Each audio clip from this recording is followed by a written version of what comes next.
Bueno, regreso a este lugar después de 30 años. La primera vez que estuve en Santa Clara fue en 1993. Justo ahora, hacen 30 años. A visitar esta ciudad tan emblemática. Y aquí está el famoso tren blindado.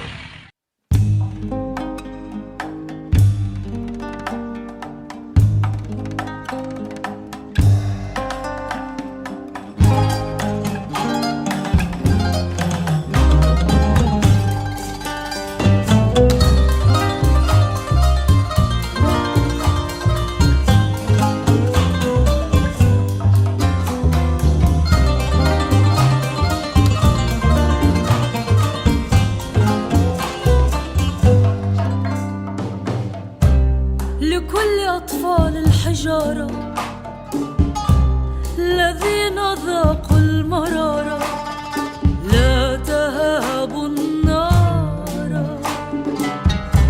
ولا تخشوا الجدار بل ثوروا كالشجر.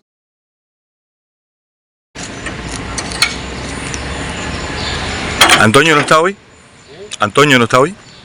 No, él me dijo que iba a venir.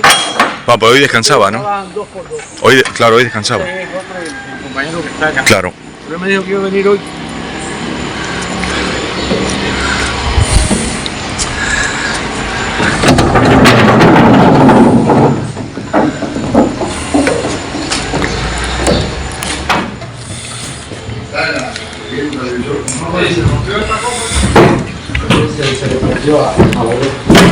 Sí, José Ramón de Lázaro Bencón es el escultor cubano, ya fallecido, no sé, no recuerdo si fue 2001 o 2003. Nosotros le decimos de Lara. De Larra. Es el mismo escultor del monumento de acá, bueno, ahora esto es un museo, del mausoleo y de todas esas esculturas que se le hicieron a los distintos cuarteles que tanto Camilo como el Che asaltaron acá en la Villa. Hoy son 3 provincias, Villagrana, Cienfuegos y San Luis. Él era el vaquerito. El vaquerito. El vaquero chiquito, como cowboy. Él llegó a la Sierra Maestra de 20 años, descalzo, y Celia Sánchez le consiguió un par de zapatos de ella, porque ninguno le servía, era muy chiquito, de tipo mexicano, ¿no? Sí. Y un sombrero como de campesino, parecía un cowboy, pero un vaquero. Pero como era chiquitito, le pusieron el vaquerito, él se quedó con ese nombre. Muy valiente, era el jefe del pelotón suicida del Che. Preferiblemente me gustaría que quedaran visibles las de Aleida, la de Ramón Pardo Guerra y la del descarrilamiento del coche motor. Él no participó acá, él murió asaltando un cuartel. Y usted puede ir allá al parque, y creo también el domingo, porque allí hay una escuela que fue el cuartel de policía en que él asaltó, bueno, como jefe de pelotón. Sí. Hágase el día que yo soy de iglesia, y hay una plaza y allá hay una iglesia. Sí. Ellos pidieron permiso y fueron rompiendo pared, casa por casa, para acercarse al cuartel. Cuando estaban a 50 metros aproximadamente, desde la azotea comenzaron a disparar para el cuartel. Pero dicen que en el campanario de la iglesia había un francotirador y le pegó un tiro por la nuca y salió por la piel. Otros dicen que el francotirador desde donde disparó fue del Hotel Santa Clara Libre. Eso no sé. No he llegado a buscar un consenso. Se cambia mensualmente. Está Che con sus hijos. Con sus papás, con su mamá, su papá. Y este es Placeta, el pueblo antes de llegar acá. Con la ley. Que de hecho, que por cierto, cuando el Che está aquí en Placeta, el pueblo antes de llegar acá a Santa Clara. Sí. Ahí en el Hotel Las Tullerías, con Aleida Marx, continúa planificando la batalla de Santa Clara. Y dando tiempo que la columna de Camilo avanzara, llegara para entre las 2 columnas tomarse la ciudad. Pero en Yaguajay le hicieron ese cuartel una resistencia tan grande a Camilo que duró muchos días. Y por eso el Che decidió venir él solo. Y de hecho se comunicó con Antonio Núñez Jiménez, porque él no quería venir por ninguna de las 2 carreteras porque tenía temor que la aviación de Batista. Claro. Y vinieron por dentro. Ya él le supo decir de qué manera podían llegar de Placetas acá viniendo por dentro. Ese es el mausoleo Y ya este es el lugar donde usted estuvo ayer, que se Sí. el partido provincial, que en aquel entonces era un La- edificio de obras públicas donde el Che estableció su segunda Comandancia. Y este es el último cuartel que se rindió el día 1 de enero. Y ahí ven esos niños porque todos los cuarteles se han convertido en escuelas. En escuelas.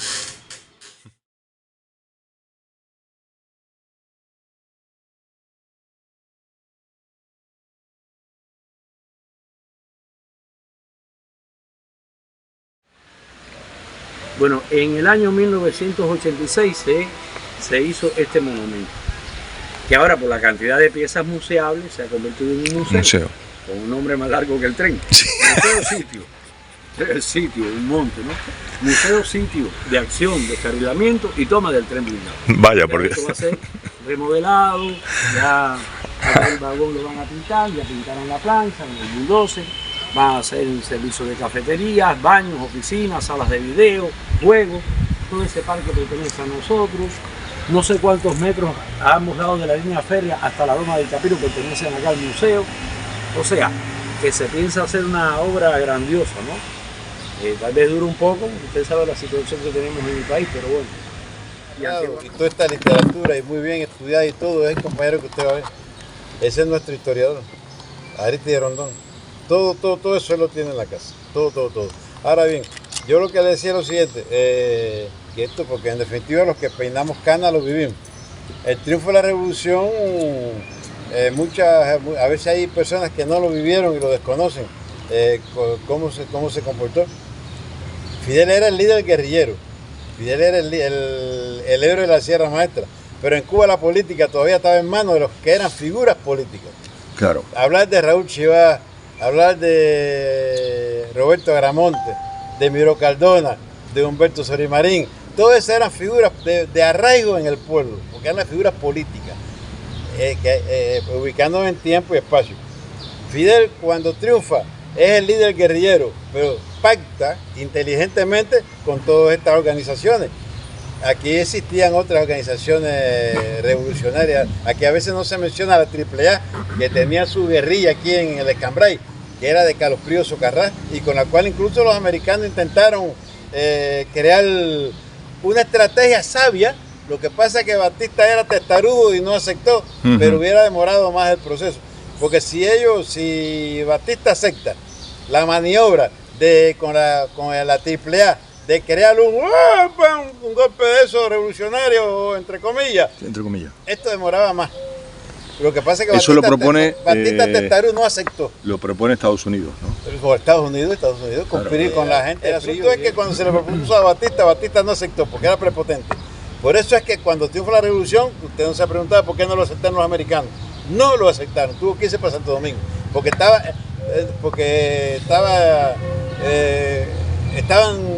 disgustados. Claro. Porque él no aceptó esa falsa estrategia de lo que sucede que en Cuba, independientemente del sistema social que existiera, los imperialistas existieron siempre. Mella, los Jesús Menéndez, siempre este pueblo ha sido antiimperialista. Por eso es que no lo han logrado. Podrá haber el sistema que hubo, pero siempre fue antiimperialista. Pero Batista se negó a esa... Pero no se negó porque fuera, sino por prepotente, no por otra cosa. Y por eso es que el plan ese con la AAA, Organización Auténtica, fracasó. Cuando triunfó la revolución, todos estos personajes de los demás partidos ortodoxos a que pertenecía Fidel, auténticos, los auténticos son víctimas de un golpe de Estado. No sé, y aquí no había conciencia para decir que eran estos ni que eran burgueses. Tenían su pueblo. El pueblo era auténtico, era ortodoxo, era liberal y eso es lo que había aquí. El Partido Socialista Popular, en cada pueblo eran 4 gentes, porque las ideas esas eran perseguidas. Aquí yo recuerdo que había gente, compañeros, que cuando estaban sentados en un portal, dobla por la esquina que ahí está un apodo que era, es decir, el cucu. El ver un comunista era ver el cucu. Eso era así aquí, eso fue lo que enseñan desde la escuela. Ahí surge un compañero, porque en definitiva no fue contrarrevolucionario. Lo que pasa es que el recelo, Aníbal Escalante, que era el dirigente del Partido Comunista Socialista Popular de la época, que los cargos los empezaron a ocupar compañeros que eran del Partido Socialista Popular. y los guerrilleros incluso, hasta las Fuerzas Armadas. El primer jefe de logística fue Ordoqui, Joaquín Ordoqui, que tenía el dominio político, pero no había estado en la Sierra Maestra. Aquí en esta provincia, el partido nombró el jefe de logística igualito del partido, sí. Y compañeros que del partido no ocupaban posiciones. Y los dirigentes del partido, de los diferentes sindicatos, se lo ponían de asesores a los rebeldes. Porque hay una realidad, los rebeldes no tenían preparación, eran rebeldes, cogieron el mando, pero políticamente. Y ese fue. Lo que pasa es que humildemente lo veo como persona que peina canas, que se le fue el mando y se creó el sectarismo, que fue lo que Fidel atacó. Y por lo cual Fidel votó porque se creó un sectarismo. Si yo para ocupar un cargo tengo que ser de tu partido, tú eres sectario. No había chance. Eso fue un momento difícil de la revolución, que solamente lo podía conjugar la figura de Fidel. ¿Estamos hablando de qué año? No, 59. 50. Los primeros meses. Hasta el 61 fuimos víctimas porque cuando se nombró la ORI de la Candela, eso fue parte del sectarismo, 1961. Todavía la ORI todavía fue parte del sectarismo. Todos los dirigentes que se nombraron en el país, en las 6 provincias, sí, eran del partido. Los del 26 no tenían preparación política, no hablaban marxismo. Claro. Eso es un complejo, eso hay que leerlo, eso hay que buscar en los libros que se escribieron, porque eso es complejo. Le estoy dando la idea de los momentos difíciles, que solamente un cuadro con Fidel podía. Otro cualquiera, esto hubiera ido a... Lo que pasa es que el pueblo, independientemente de todo, era fidelista. Y la gente decía, esto que le voy a contar está en un libro, y se lo puede preguntar, que el libro lo tiene el compañero que usted va a ver. Hay una anécdota de un libro que él lo tiene, por una de las figuras principales que hubo en la revolución. Un hombre maravilloso, no trascendió, pero maravilloso, muy de confianza del Che.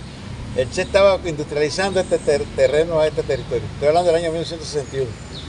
Yo soy fundador del Ejército Central. Cuando Almeida llega aquí, yo formo parte, porque era guardia, del Ejército Central. Almeida,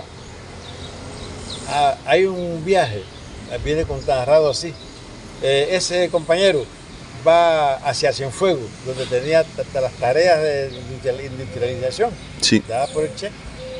Ahí ya era ministro de Industria, ¿no? Todavía no era ministro, el compañero era un asesor del compañero. Sí, el Che era el ministro de Industria, pero este compañero es el que él delegó en el territorio central. Y cuando mira, ve a Almeida, que viene detrás. Almeida viene manejando atrás. Y detienen. Y el compañero se monta en el carro. Y él le hace una pregunta a Almeida. Es Almeida quien le hace la pregunta. Almeida es quien se monta en el carro. Y va con él. Chico, ven acá. Almeida le pregunta a él. Así viene en el libro. Chico, ven acá. Por fin esto es comunismo. Porque Almeida es rebelde. Así viene narrado. Y el compañero le dice, ¿qué tú crees? Y Almeida le dice, bueno, el compañero le dice, oye, tú no eres fidelista. Sigue siendo fidelista, olvídate de lo demás. Porque había aquel, que yo soy fidelista. ¿Qué tú eres? Yo fidelista. Claro. Se definía así la situación. Ya cuando esto maduró, las circunstancias que obligaron incluso, las circunstancias, allá a definir el carácter socialista. Claro. Pero al inicio... no se hablaba de socialismo ni de comunismo, menos de comunismo. Claro. Eso era mortal. Usted sabe que el Che realmente, los que inmediatamente se unieron a él fueron los estudiantes. El director revolucionario 13 de marzo. Los que asaltaron Palacio, que mataron a José Antonio Echeverría. Sí. Bueno, usted sabe que la tiranía asesinó a José Antonio, pero ellos se repliegan. Después organizan aquí una guerrilla en el Escambray, que es el director revolucionario 13 de marzo. Aquí en la Sierra de Cambrai. Esos son los que reciben enseguida, esos son los que no lo pensaron dos veces y enseguida se incorporan al Che. Y con esa guerrilla, más la de Víctor Boldón, es que el Che comienza a avanzar y a tomar pueblo. Pero ese lugar que yo le señalé a usted, qué importancia tiene, que lo tomaron los estudiantes, puro. siendo el segundo cuartel de aquí. Eso lo tomó el director revolucionario 13 de marzo, ese cuartel. Porque siempre vamos a destacar esa juventud, qué papel desempeñó. Igual que tomaron el cuartel de Baez, la policía motorizada, el director revolucionario 13 de marzo. Ellos, enseguida que llegó el Che, se pusieron a su disposición. Porque hubieron, como es lógico, el Che nos pactó con la OA, con la Organización de la AAA. El segundo frente del Escambray, no, porque le llamaban los comevacas. Quiere decir, están alzados, comen vaca, pero no combatían. Aquí se empezó a combatir a partir que llegó el Che. El Che había llegado el 28 de diciembre de 1958 a la universidad, estableció su primera comandancia y demás. Y ese día comenzó la batalla de Santa Clara, porque este tren quedó detenido aquí cerca de la Loma del Capilo, porque el comandante del tren necesitaba saber si el tren, bueno, teníamos que hacerle el resumen de la historia. Y de ahí cuando parte de un pelotón del Che que venía de la universidad para acá, ahí le dispararon. Y el Che mandó un pelotón de 50 hombres que disparando y lanzando granadas los obligaron a bajarse y meterse en el tren. Pero allí sí, comienza la batalla de Santa Clara, hubo algunos muertos, que aquí no hubo ninguno. Ninguno, ¿no? Sí, me dijo Antonio, no se entregaron tranquilamente. A pesar de que la aviación bombardeó, tenían temor volar el tren. Y los disparos se concentraron en civiles, muchas casas destruidas. De hecho, muchas personas fueron evacuadas para un sótano también, en ese lugar que era maternidad. Y no hubo más muertos porque el Che había mandado evacuar, se sabía que iban a bombardear. Cuando el Che llega a las villas, ya Aleida Marx, con quien luego él se casa y tienen 4 hijos, porque Aleida se une a él porque ella era nativa de Santa Clara y era del movimiento 26 de junio. Y el objetivo era planificar juntos ellos la batalla de Santa Clara, que no la podemos ver aislada del tren.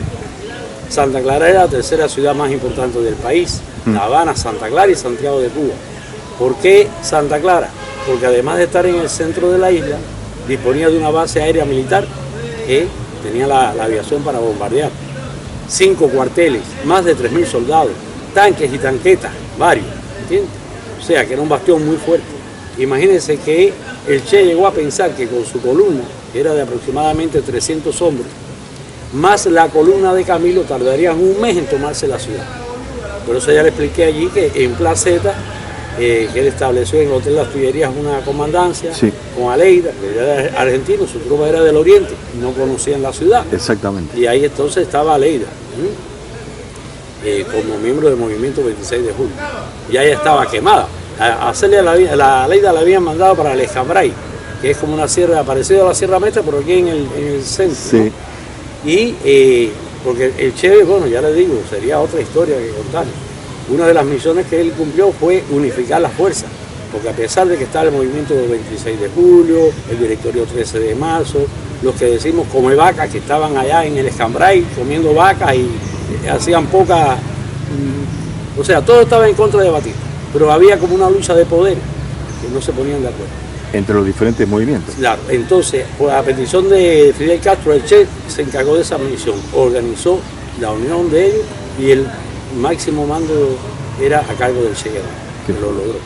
Bueno, a ver, el Che Guevara llega, ya ahorita le comenté cómo él a través de Antonio Núñez Jiménez vinieron por el monte, por decirlo de alguna forma. Y llegó a la Universidad Central el día 28 de diciembre de 1958. Ahí estableció su primera comandancia, continuó con Aleida planificando la batalla de Santa Clara. La universidad queda por esa carretera para allá aproximadamente entre 8 y 10 kilómetros. Ya, vamos a dejar al Che Guevara allí en la universidad y hablemos del tren. Eso. Este era un tren de traslado de mercancía, o sea, un tren de carga del gobierno de Batista. Batista era un criminal, un asesino, un ladrón, pero era muy inteligente. Y él transformó este tren de carga en un convoy militar allá en La Habana con el objetivo de llevarlo hasta el oriente del país como un refuerzo para aniquilar a Fidel Castro y su guerrilla y él salir reelecto como presidente. El tren estaba compuesto por 22 carros, ¿ya? Sí. 18 vagones como este. incluyendo uno que había sido habilitado como enfermería y se podían hacer cirugías menores. Aquella plancha, que no es original, encima traía ese cañón antiaéreo, que no le veo sentido porque Fidel Castro no tenía aviación, ¿ya? Era tirado por dos locomotoras. Claro, no tenían aviación, es verdad. Únicamente que lo pusiera así, no sé, para disparar para la montaña, no sé si es que, vaya usted a saber. Era tirado por dos locomotoras y además un coche motor que se desplazaba separado de la caravana como de exploración. Bueno, lo primero que hizo allá en La Habana, en los talleres de Ciénaga, fue mandarlo a blindar. Batista lo mandó a blindar, colocando una lámina de metal por dentro y entre la parte exterior y la parte interior introdujo arena mojada, como usted pudo ver en aquel vagón. Sí. El piso del tren era de madera, todo, y el techo no era blindado. Y el Che Guevara ya lo conocía, porque en esos talleres, en ese taller, habían obreros que pertenecían al movimiento 26 de julio y le dieron a conocer a Fidel las partes vulnerables y Fidel a su vez al Che, ¿ya? Bueno, venía cargado con 408 entre soldados y oficiales. Bueno, venían también ingenieros, venían algunos médicos o enfermeros, mucho alimento también. O sea, hay detalles que a veces a uno se le olvida aplicar, pero sí. La verdad que era la última carta de Batista. Venía con una cantidad de armamento, lo más moderno en aquel entonces, procedente de los Estados Unidos. Proyectiles, más de 1 millón de proyectiles para todo tipo de armamento. Y además, mucho combustible, mucha gasolina y mucho petróleo. El tren llega aquí el 24 de diciembre de 1958. Cuando continúa rumbo hacia el oriente por esa misma línea, bueno, ya fue reparada, ¿no? Pero es el mismo trayecto. A pocos kilómetros de acá, en un lugar llamado Falcón, y sobre un puente, el coche motor detecta que la línea del tren había sido destruida, que no pueden pasar. Esa es la primera importancia de la acción del Che, que este tren nunca va a llegar al oriente del país, ¿ya? Porque el Che había enviado un pelotón a destruir la línea. En aquel entonces, en ese lugar existía una doble línea férrea, y el coche motor fue el único que se cambió y se situó detrás de la caravana. Pero como ya le dije, el tren queda detenido ahí cerca de la Loma del Capiro, que el comandante del tren necesitaba saber si el tren se iba a quedar aquí para repeler al Che Guevara o se iba a retroceder para La Habana. Ya después, a última hora, la orientación que recibió fue que iban a dejar el armamento ahí en la estación de ferrocarril, que ahí cerca estaba el regimiento, para dejar el armamento y seguir para La Habana. Bueno, el día 28, ese día que llegó el Che ahí a la universidad, resulta que los soldados habían subido para la loma para proteger el tren y le disparan a un pelotón del Che cuando viene de la universidad para acá. Ahí hubo muertos y heridos. No, también la acción de unas tanquetas que también fueron al encuentro de ellos, ¿no? El Che envió un pelotón de 50 hombres que con fusiles en mano y granadas obligaron a los soldados a bajarse de la elevación y introducirse en el tren. Y ahí envía para acá un pelotón de 18 hombres y con una herramienta que en Cuba llamamos pata de cabra, sacaron los clavos de la línea. Ya previamente el Che había dicho dónde se iba a hacer prepararse la trampa del descarrilamiento, ¿no? O la emboscada, como se le quiera llamar. Sí, sí. Un poquito más allá de la carretera. Sacan los clavos de la línea con esa pata de cabra. Y con aquel bulldozer, ayer le hice la historia que escribe Aleida en el libro de vocación, muy chistosa, que lo consiguió Aleida en la universidad, procedente de la Facultad de Agronomía, rodando. La Caterpillar. Caterpillar. Y entonces los catrepales de pila. Catrepales de pila. Entonces, con él levantan 20 metros de raíces de línea y lo dejan superpuesto, para que no notaran que iba a descarrilar. Al día siguiente, el día 29 de diciembre, cuando el tren va justamente de para La Habana, el coche motor se descarrila y se vuelca. Mire, aquí está. Mira, las locomotoras quedaron detrás, ¿no? Claro. Ese es el coche motor. Claro. Y ahí comienzan los combatientes a disparar.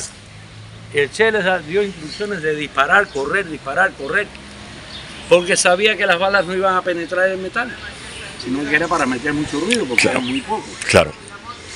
los soldados disparaban por esas escotillas que ahora están canceladas. Pero a petición del Che, a través de la ley de Amar y el movimiento 26 de julio, convocan al pueblo de Santa Clara para que vengan a ayudar. Y vienen masivamente. Atraviesan equipos pesados a ambos lados de la carretera para que no llegaran las tanquetas. Se les orienta que traigan cócteles molotov o por último botellas vacías. Porque ahí detrás de aquel edificio había una fábrica de colchones. Se utilizó el algodón, la guapa. Y aquí frente había una estación de gasolina, se usó la gasolina. Se calcula que fabricarían alrededor de 5.000 cócteles molotov. Y a la par que los combatientes disparaban, comienzan a lanzar los cócteles molotov debajo del tren y para el techo del tren.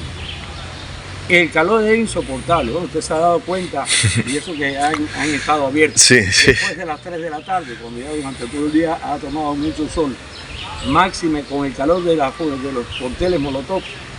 Después de 1 hora y media de combate, el comandante pide una tregua y pide hablar con el jefe. El jefe del pelotón es Ramón Pardo Guerra. Y digo es porque tiene 82 años, está de lo más fuerte. Es general de división y es el jefe de la defensa civil acá en Cuba. Ramón Pardo Guerra. No tenía ni bala. Entonces el comandante le dijo que no, que con él no. Le quería hablar con el Che Guevara. Entonces Jaley Damar trae acá al Che Guevara. Y el Che Guevara le dice al comandante: sabemos que entre ustedes no hay criminales de guerra. Ríndanse, que no va a haber ningún prisionero ni vamos a fusilar a ninguno. Lo que vamos a hacer es devolverlos para La Habana, para el lugar donde ustedes proceden. Pero si no se rinden, usted va a ser el responsable del derramamiento de sangre, porque aquí va a haber derramamiento de sangre y va a tener que responder ante la justicia. Porque el Che había pensado que iba a volar el tren, no le quedaba otra alternativa. Tenía que asaltar los 5 cuarteles, la cárcel, el Palacio de Justicia, bueno, todos los lugares donde había policía. Bueno, al cabo, no sé si le dio media hora o 40 minutos, a los 10 o 15 minutos se rindieron y el Che cumplió con su palabra. A los oficiales los dejó con sus armas cortas.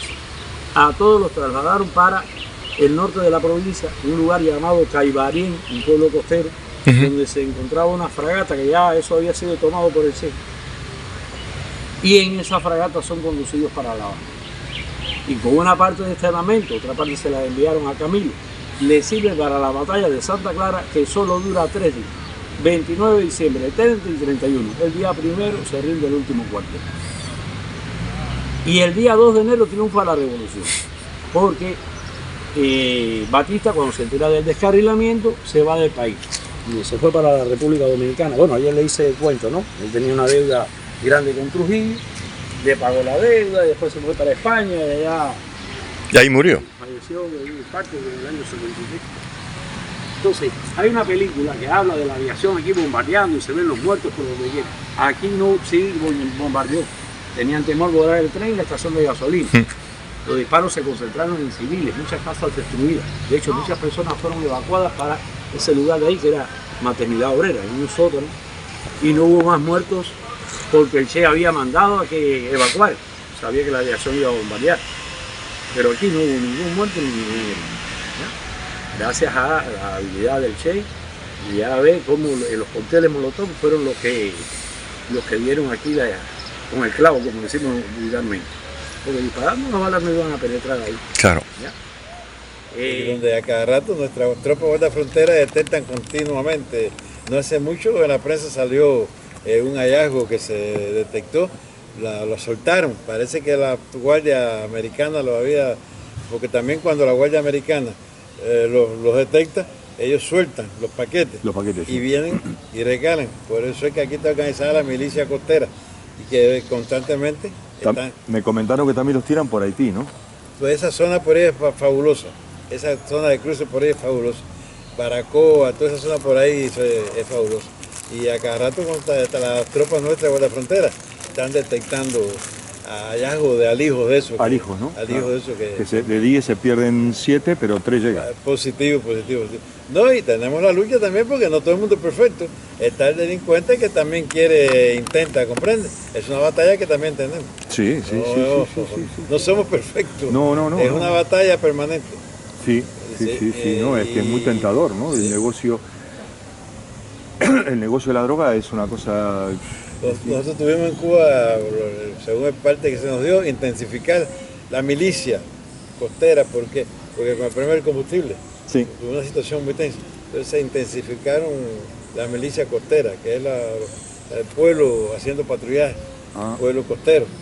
Y siempre se detecta, eso es una batalla con permanencia. Y en el aeropuerto también la intentona por la vía del aeropuerto. A cada rato se publica las capturas que se hacen de intentonas. Hay muchas estrategias para estas cosas y entonces estaban obligadas las autoridades también a desarrollar la estrategia de ellos, porque el enemigo tiene poder. Y trata, ya no hablo de enemigo político, de enemigo económico, pero el bandidismo ese queriéndola de todas formas introducir. Y con la apertura que se está haciendo en Cuba ahora, porque hay que abrirse, entonces todo eso conlleva a reforzar más porque detrás del capital siempre estará increíblemente lo que conozco. Detrás del capital siempre hay una parte que su aliciente es la droga y la prostitución. Buscan una muchachita, buscan un muchachito, y es una batalla permanente, permanente que hemos tenido que estar librando. Abrir las puertas, pero hay que tener mucho cuidado. Y esa es la batalla que se está librando en este momento. Sí, bueno, uno de los elementos más contaminantes de alguna manera, por un lado, por una parte favorece por la cuestión económica, por otro lado contamina. Positivo, el turismo. Pero bueno, como dice el dicho, no se puede estar en una de cristal. No se puede estar en una de cristal. No se puede. No. Lo que hay que tener los ojos bien abiertos. Y en esa batalla. Aquí cerca de ahí de la Universidad de Ciencias Médicas, hay una escuela que se llama Cuesta Piloto, el antiguo cuartel. ¿No ha estado ahí? No. Bueno, mire, esa era la segunda fortaleza, porque estaba el regimiento y ese era el cuartel, pero era el más importante que había aquí, cuartel 31. ¿Estaba en lo que es la Facultad de Ciencias Médicas? No, queda cerca. Cuando uno va para Ciencias Médicas, antes de llegar a Maternidad por la calle Colón, por ahí hay unos edificios, ahí uno pasa por tiene el formato mismo todavía de cuartel, pero es una escuela. Amigo. Hoy se llama René Cuesta Piloto. Pero tú me preguntas, antiguo cuartel 31.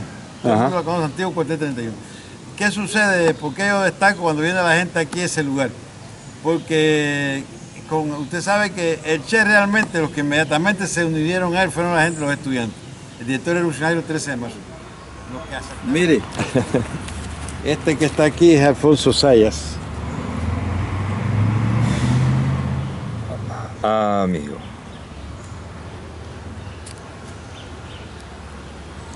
Esta es la misma revista, ¿no? Que teníamos. Sí. Y este que está aquí es el doctor Fernández Mel, comandante del Ejército Rebelde, que acompañó siempre al Che, el que está en el extremo. Sí. Oscar Fernández Mel. Qué bárbaro. La Umbral, Umbral se llama la revista. Sí. Porque usted sí lo ha oído mencionar. Era el segundo de la guerrilla del Che. Ramiro Valdés Menéndez. Al lado de Olo. Exacto. Orlando Pantoja, Olo. Mira, tiene un gorro soviético, ¿no? Sí. Hay que ver a quién se lo quitó.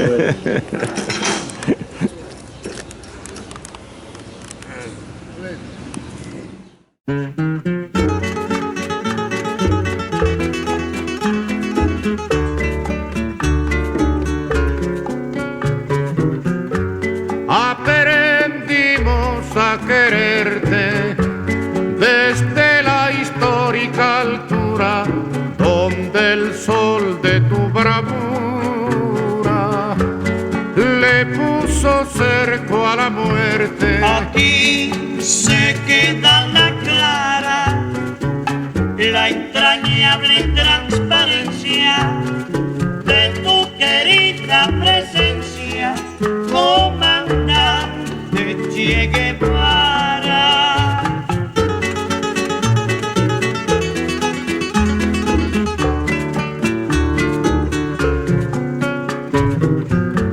Tu mano gloriosa y fuerte sobre la historia estrella dispara cuando todo Santa Clara se despierta para verte. Aquí se queda la clara, la entrañable transparencia de tu querida presencia, comandante Che Guevara.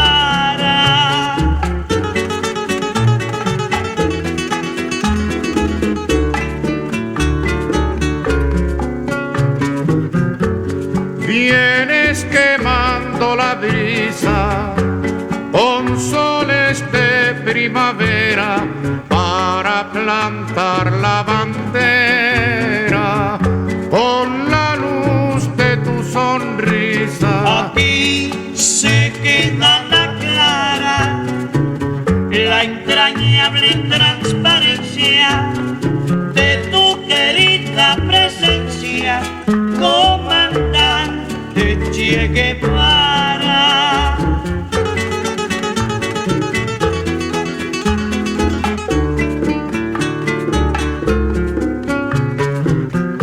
Tu amor revolucionario te conduce a nueva empresa donde esperan la firmeza de tu brazo libertario. Aquí se queda la clara, la entrañable transparencia de tu querida presencia, comandante Che Guevara.